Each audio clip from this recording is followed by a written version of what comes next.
Brampton ਦੀ youth sport task ਵੱਲੋਂ Brampton ਦੇ ਵਿੱਚ ਪਹਿਲੀ ਵਾਰੀ ਯੂਥ ਡੇ ਆਯੋਜਿਤ ਕੀਤਾ ਜਾ ਰਿਹਾ ਹੈ ਪਰ ਕੋਵਿਡ-19 ਪੈਂਡੇਮਿਕ ਦੇ ਚਲਦਿਆਂ ਇਹ ਇਵੈਂਟ ਆਨਲਾਈਨ ਹੀ ਰੱਖਿਆ ਗਿਆ ਹੈ। ਦੱਸ ਦਈਏ ਕਿ ਇਹ ਇਵੈਂਟ 3 ਸਤੰਬਰ ਨੂੰ ਦੁਪਹਿਰੀ 12 ਤੋਂ 3 ਵਜੇ ਤੱਕ ਹੋਵੇਗਾ। ਇਸ ਸੰਬੰਧੀ ਹੋਰ ਜਾਣਕਾਰੀ ਲਈ ਸਾਡੇ ਨਾਲ ਲਾਈਨ ਤੇ ਮੌਜੂਦ ਹਨ ਬਰੈਂਪਟਨ ਦੇ ਵਾਰਡ 7 ਐਂਡ 8 ਤੋਂ ਸਿਟੀ ਕਾਉਂਸਲਰ ਸ਼ਾਰਮੀਨ ਵਿਲੀਅਮਸ ਜੋ ਬਰੈਂਪਟਨ ਦੀ ਯੂਥ ਸਪੋਰਟ ਟਾਸਕ ਨੂੰ co-lead ਵੀ ਕਰ ਰਹੇ ਹਨ। Hello councillor Williams, thank you for joining PDC Punjabi. Hi, Sasriyal. Thank you for having me. Sat Shri Akal. Councillor Williams, we know that Brampton is hosting Youth Day for the first time. First, I would like you to tell me more details about the event, what exactly this event is and what topics you will be discussing.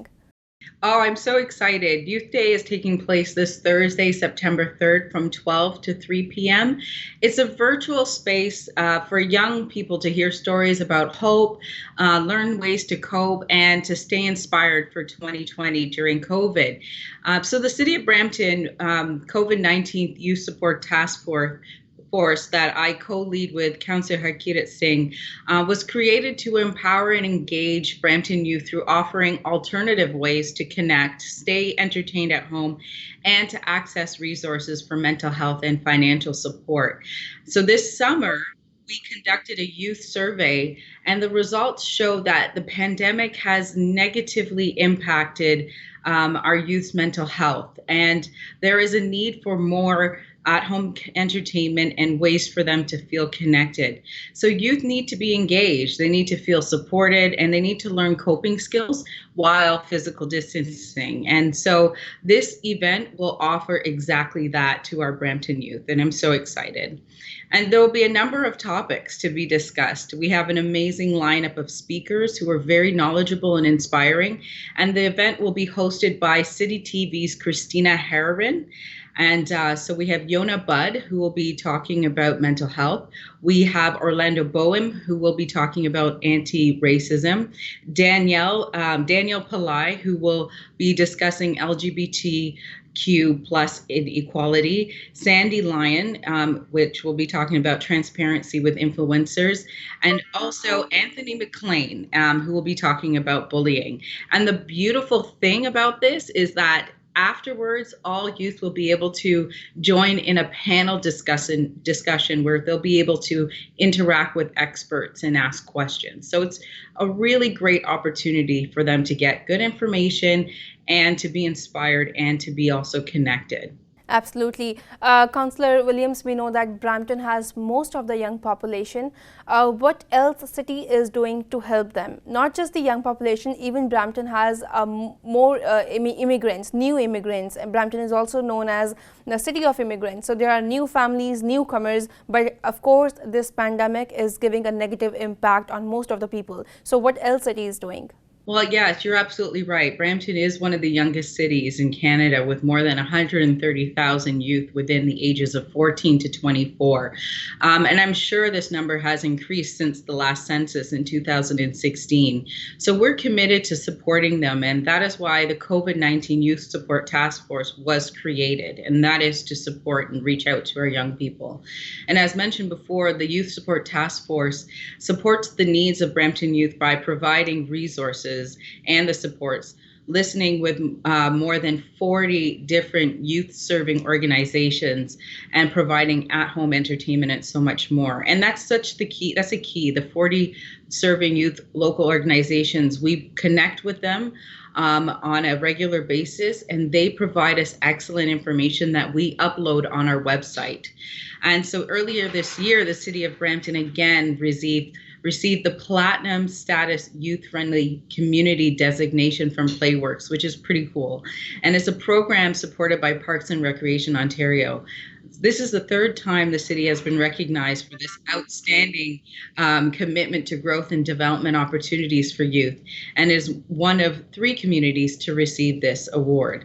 So right now, plans are underway to create safe and encouraging and engaging spaces for youth and new programming that will enable healthy well-being. And that's what we want. We want our youth to feel empowered and to be healthy. And now the city is in the planning stages of a youth hub. And we'll be sharing more about this later this fall as we engage with the community. All right. Talking about the Youth Day, how many registrations you have received so far, and what are the requirements if someone wants to join it? Well, we're still receiving registrations, which is good, and the numbers are increasing daily. And we want as many youth as possible to join. And since it's online, there is no maximum, but there are some really cool incentives.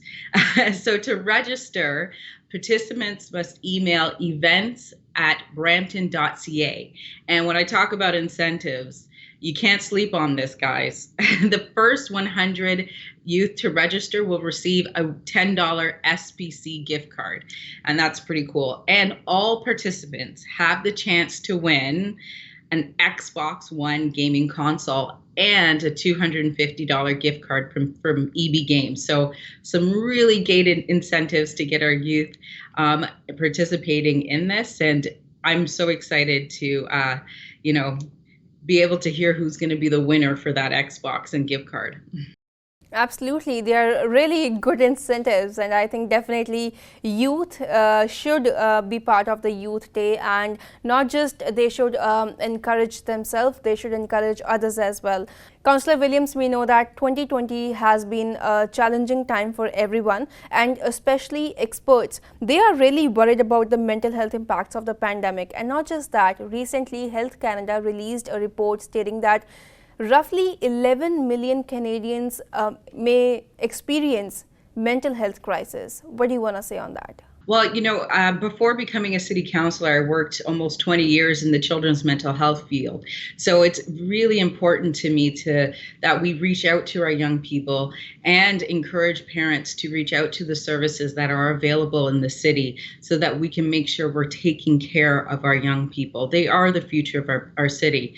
And we understand that these are unprecedented and challenging times for people.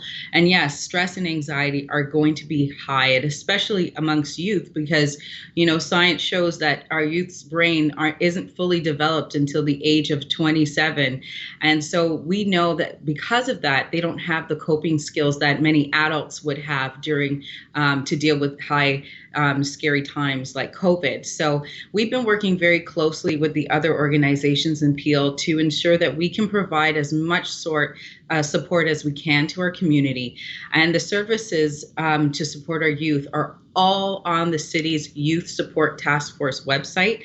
And I really encourage everyone to go there, take a look, parents as well, so that you know where to get connected if you're experiencing difficulty. Absolutely. Any message for the viewers? I just want to thank you, Jesseline, for having us. And I want to encourage all Bramptonians to visit the city's COVID-19 website and access the many resources that we have available. And because these are challenging times, we are trying our best to offer as much support as we can. And don't forget to join us on Thursday for Youth Day. And I'm promising it's going to be an inspiring event. And if you want to follow me on Instagram, my Instagram tag is @SharMomOf5, and you can follow me on Instagram. All right. It was very nice talking to you. Thank you so much for joining PTC Punjabi and sharing all your views, sharing all your information with us and with our viewers. Thank you. Stay safe and good luck. Thank you so much for having me.